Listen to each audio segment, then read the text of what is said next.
তোমার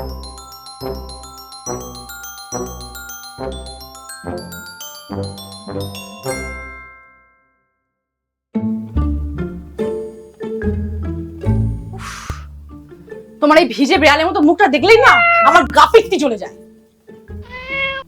দাদু বলতো আমার মুখের সঙ্গে নাকি রাজা রামমোহন রায়ের আংশিক হলেও মিল আছে। বিড়ালের প্রসঙ্গ তোমাকে না নোবেল প্রাইজ দেওয়া উচিত। সেরকম একটা জীবনে যদি পেতাম তাহলে খুব ভালো হতো। তো কি আর করবো, জীবনটা তো সংসারের পিছনেই দিয়ে দিলাম, তাও কারোর মন পেলাম না। বেড়াতে যাওয়া তো মাথায় উঠলো, মাঝখানে শ্যামলদাকে দেখে কয়েকদিন নাটক করলো, তারপর তো এই বাড়ির অবস্থা। সারা বাড়ির লোক দিনের অর্ধেক সময় ছাদে উঠে বসে আছে। ধুর ধুর, আর ভাল লাগছে না আমার। আহা, তুমি এরকম করে বললে আমি কোথায় যাই বলো তো? বড় বউ, এই সংসার যদি একটা নৌকো হয় তাহলে তুমি সেই নৌকোর হাল।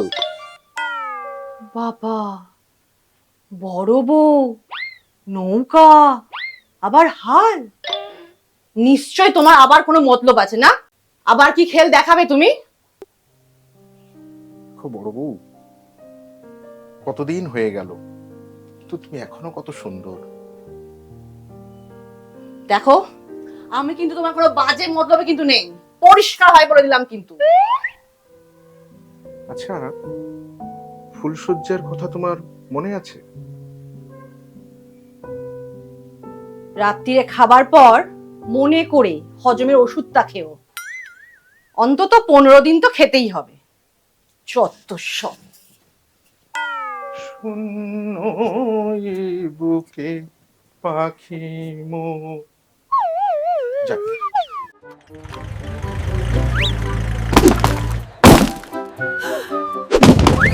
মুখার্জিদের অদ্ভুত বাড়ি, মুখার্জিদের অদ্ভুত বাড়ি। কয়েকদিন ধরে বলবো বলবো ভাবছিলাম, কিন্তু কাজের মধ্যেই ভুলে গেছিলাম। আজ সকালে যে লোকটা মাছ দিতে এসেছিল, ওকে আজ সকালে? ও, ও তো কানাই। পুজোদা, কানাইয়ের মাছের কোয়ালিটি নিয়ে কোনো কথা হবে না। Highly suspicious. হ্যাঁ, সে তুমি বলতেই। কি? ওকে আমি প্রথম স্পট করি হনলুলু 1919। 1919? 2019। তখন থেকেই ব্যাটা আমার পেছনে লেগেছে। কে তোমার পেছনে? কানাই? কয়েকদিন ধরেই আমি লক্ষ্য করছিলাম, আজ সকালে ওকে দেখে আমার পুরো ব্যাপারটা মনে পড়ে যায়। কিন্তু পুজোদা, কানাই গত 10 বছর ধরে আমাদের নো পাড়ায়। কানাই, ওর অন্তত 10টা নাম আছে। ও একজন আন্ডার কভার এজেন্ট। ওর এখন বর্তমান নাম হচ্ছে বেনভেনিটো রড্রিগেজ। কি? গোদরেজ?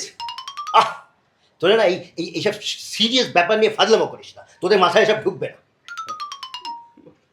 নজর রাখতে হবে তো, সে নজর রাখতে হবে। ব্যাপারটা ইন্টারপোল পর্যন্ত করা। পুজোদা, আমি না একটু জল খেয়ে আসি। হ্যাঁ, আমার না বুক টুক গলা সব শুকিয়ে যাচ্ছে। কোথাকার জল কোথায় গড়ায় এখন সেটাই দেখা। আমার কানাই ঘুঘু দেখেছ, হাত দেখ।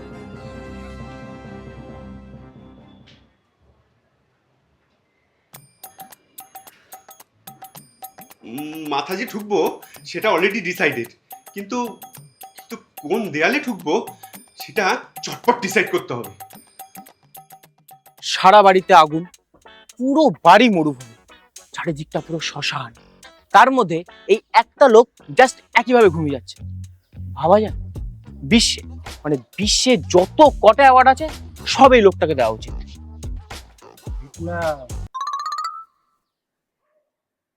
জাস্ট মিউজিয়ামে বাঁধিয়ে রাখার মতো। তো আমাদের বাড়ির এই ড্রয়িং রুমটা না এখন জাস্ট হাইলি ডেঞ্জারাস। এই ড্রয়িং রুম প্রধানত এমন দুজনের দখলে যারা ঘোর গণতন্ত্র বিরোধী। কিন্তু এই ড্রয়িং রুম তো আমাদের পক্ষে এড়িয়ে চলা সম্ভব নয়। ছাদে আসতে চাও অথবা বাড়ির বাইরে যেতে চাও, এই ড্রয়িং রুমের মধ্য দিয়ে কিন্তু আমাদের যাতায়াত করতে হবে। হ্যাঁ, আমিও সেটাই ভাবছি। ড্রয়িং রুম দিয়ে যখনই পাস করছি তখনই হয় পিসি দিদা, নাহলে ফুচমো। তাহলে উপায়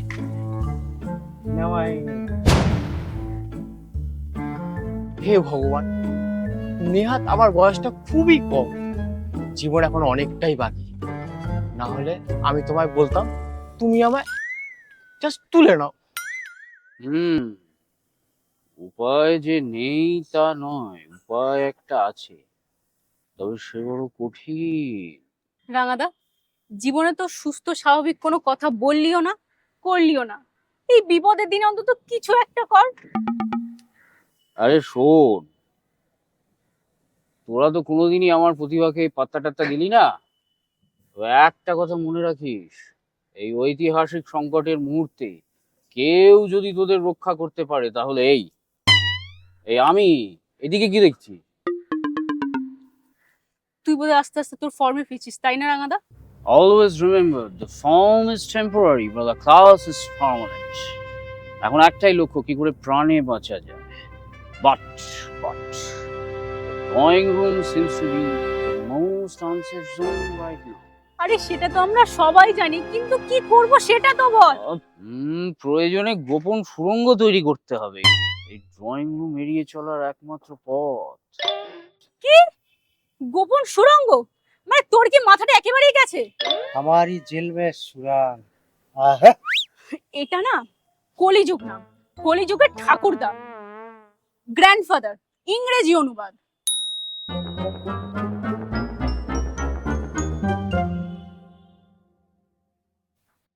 এই যে ছাদে এলাম, এখানেও বৃষ্টি।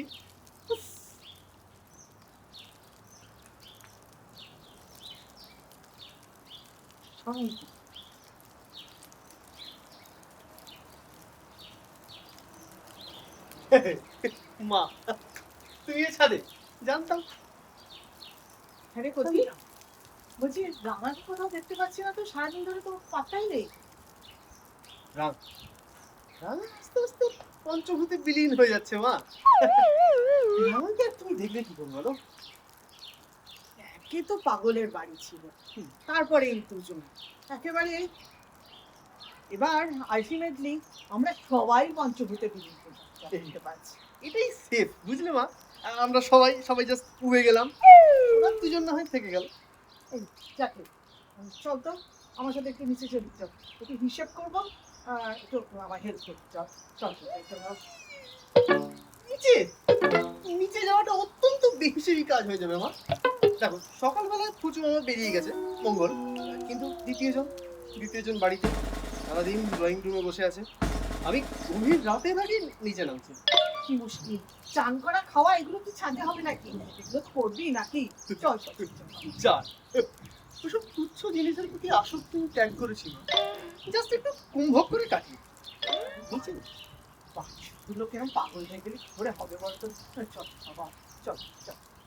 সভ্যতার তো একদিন শেষ হবেই মা, তুমি ওসব নিয়ে আর বেশি ভেবো না। গভীর রাতে আমায় ডেকো, হিসেবে হেল্প করো।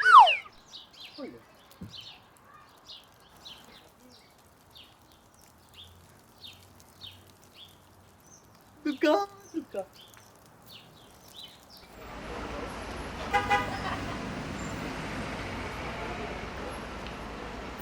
আজকাল ইউটিউবে সব কিছু পাওয়া যায়, ভালো করে ইউটিউবটা খুঁজে দেখ।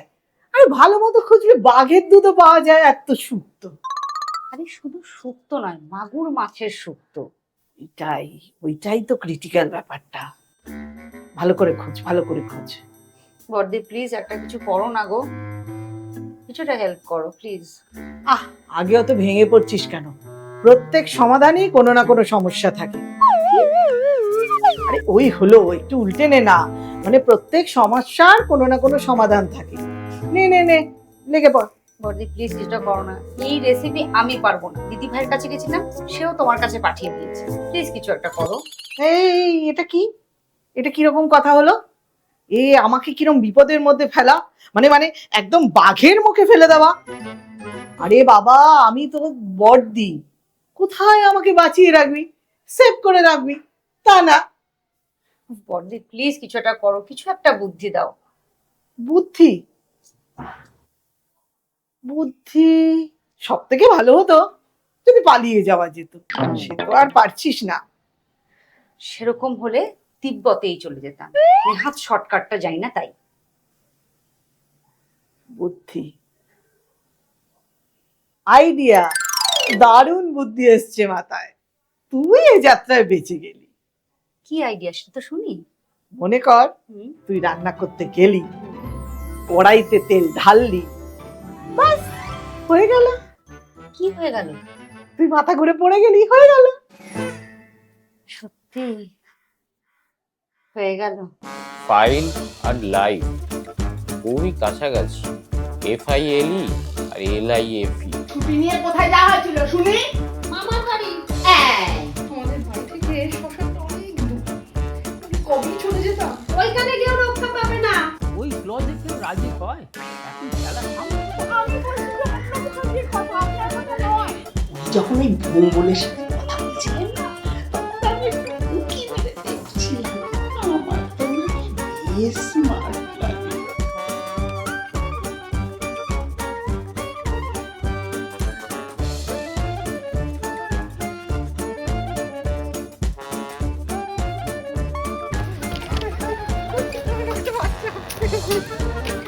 উঠে যাচ্ছি আমরা, যুদ্ধে।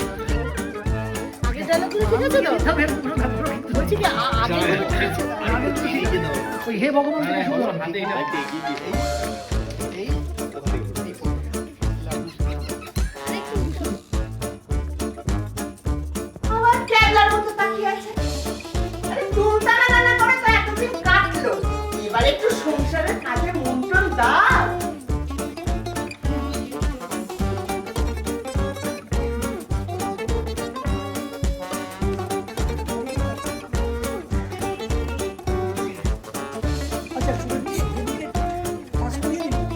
ব্যাক ক্যামেরা, মানে ক্যামেরায়